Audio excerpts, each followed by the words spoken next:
17 shkurt 2026, portali i Trefish, mundesia që vjen vetëm një herë në 60 vjet. Çfarë do të ndodhë me jetën tënde në 72 orë? Mirëmëngjes, familje. Sot nuk po flas si zakonisht. Sot po flas me zërin e dikujt që ka parë diçka që nuk mund ta harroj kurrë. Më 17 shkurt 2026, diçka që nuk ka ndodhur prej 60 vitesh do të ndodhë sërish. Jo një eklips i thjesht. Jo një hënë e re e zakonshme. Jo thjesht fillimi i një viti të ri kinez. Por të treja bashkë. Dhe kur këto tre forca kozmike takohen, universi nuk bën thjesht një dritare. Ai hap një portë. Një portë që qëndron hapur vetëm 72 orë. Dhe brenda kësaj porte, çdo mendim, çdo fjalë, çdo veprim ka fuqinë e 600 herëve më shumë se zakonisht. Po, 600 herë. Dhe unë nuk po e them këtë për të tërhequr klikime. Po e them sepse kjo është matematika e yjeve. Mirë se erdhe në këtë video më të rëndësishme që do të shohësh këtë vit. Nëse je këtu, nuk është rastësi. Para se të ndiqni këtë video, mos harroni të pëlqeni faqen tonë dhe të shpërndani videot miqve tuaj, është shumë e rëndësishme për ne për mirëmbajtjen dhe rritjen e faqes sone. Ti je zgjedhur. Le të fillojmë. Pjesa 1, portali i Trefish, çfarë po ndodh saktësisht? Le të zbërthejmë çdo shtresë të kësaj date magjike, sikur të ishin duke hapur një libër të vjetër të fshehur nën tokë. Së pari, eklipsi diellor, unaza e zjarrit. Më 17 shkurt 2026, dielli dhe hëna do të takohen në mënyrën më dramatike të mundshme. Dielli do të duket sikur është duke u djegur nga brenda. Një unazë e zjarrit do të rrethojë hënën e errët. Astrologët e quajnë solar annular eclipse. Por ne, ata që flasim gjuhën e energjisë, e quajmë portali i djegjes. Gjatë eklipsit, energjia e diellit nuk zhduket, ajo përqendrohet. Si një thik lazer. Dhe çfarëdo që vendosësh në atë rreze, digjet përgjithmonë ose lind përgjithmonë. Njerëzit që kanë bërë rituale gjatë eklipseve të mëparshme, si ai 2017 ose 2023, më kanë thënë të njëjtën gjë. Nuk ishte mendim. Ishte si të flisja me Zotin vetë. Së dyti, hëna e re në ujor. Hëna e re është gjithmonë fillim. Por në ujor, është fillimi i revolucionit. Ujori është shenja e papritur, e teknologjisë, e lirisë, e ideve që i ndryshojnë botën brenda natës. Kur hëna e re bie në ujor, universi i thot njerëzimit. Kohët e vjetra mbaruan. Tani le të luajmë me rregulla të reja. Dhe kjo nuk është thjesht metaforë.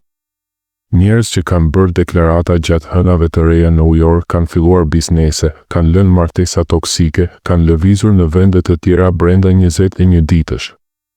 Së treti, viti i kalit të zjarrit, 1966-2026. Tani vjen pjesa që të bën lëkurën pupër. Sipas kalendarit kinez, 2026 është viti i kalit të zjarrit. Herën e fundit që ndodhi kjo ishte 1966. Po, 60 vjet më parë. Çfarë ndodhi në 1966? Njerëz filluan revolucionet kulturore. Muzika rock shpërtheu.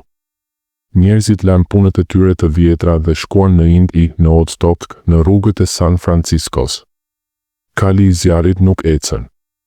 Ai galopon. Dhe kur është i zjarrit digjet gjithçka që nuk është e vërtetë. Pra, imagjino. Një eklips që djeg. Një hënë të re që revolucionarizon.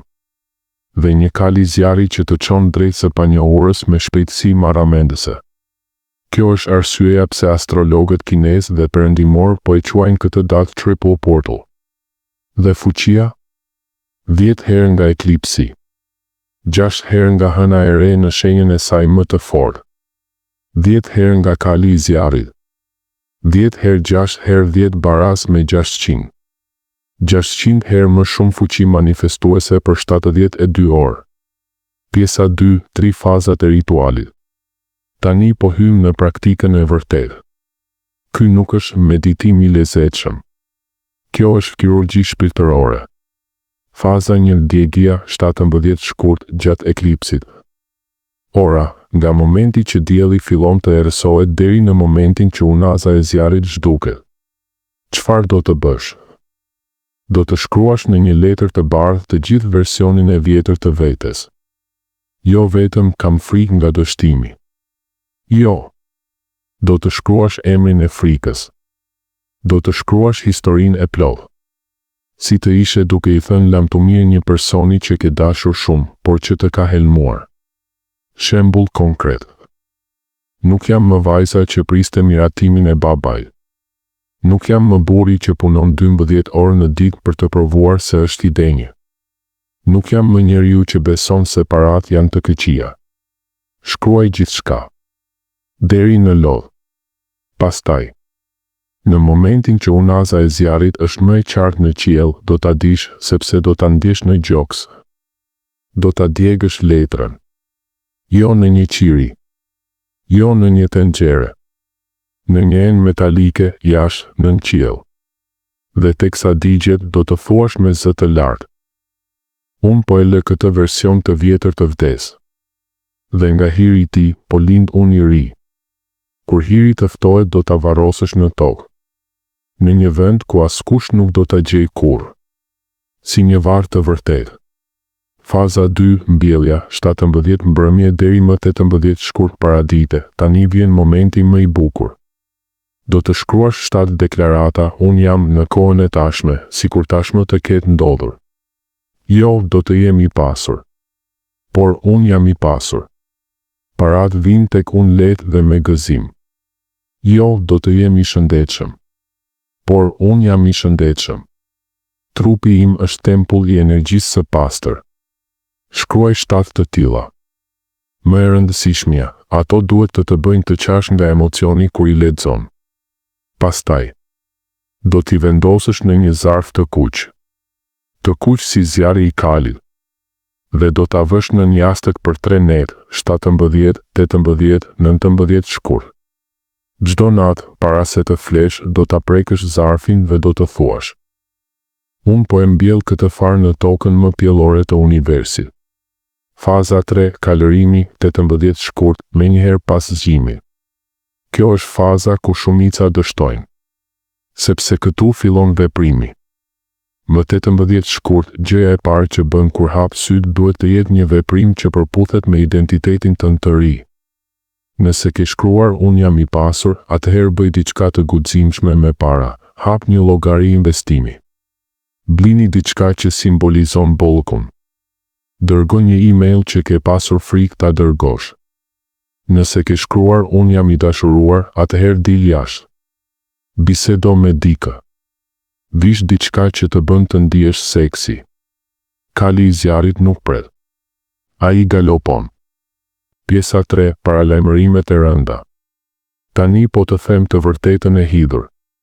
Heshtja është qelësi. Nëse i tregon dikujt çfarë ke shkruar, energjia shpërthen si tullumbace. 30 ditë heshtje të plotë. As nën frym. Shenjat do të vinë midis ditës 7 dhe 14. Një telefonat e papritur. Një ofertë pune. Një takim rastësor. Ti do ta dish. Dhe duhet të veprosh menjëherë.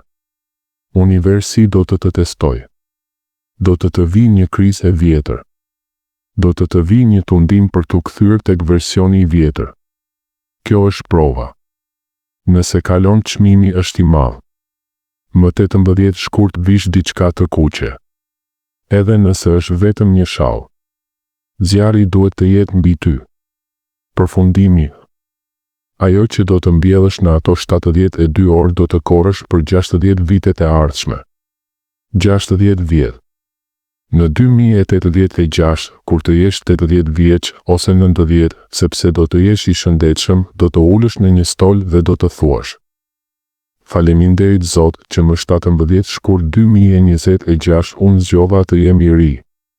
Ky është momenti yt. Mos e humb. Nëse je gati, shkruaj në komente vetëm: Unë jam gati. Dhe unë do ta di që ti e bëre. Dhe kjo ishte videoja që do ta ndryshoj jetën tënde. Shikoje sërish. Shkruaj. Djeg. Mbill. Kalëro. Dhe pastaj na trego çfarë ndodhi. Paqja qoftë me ty.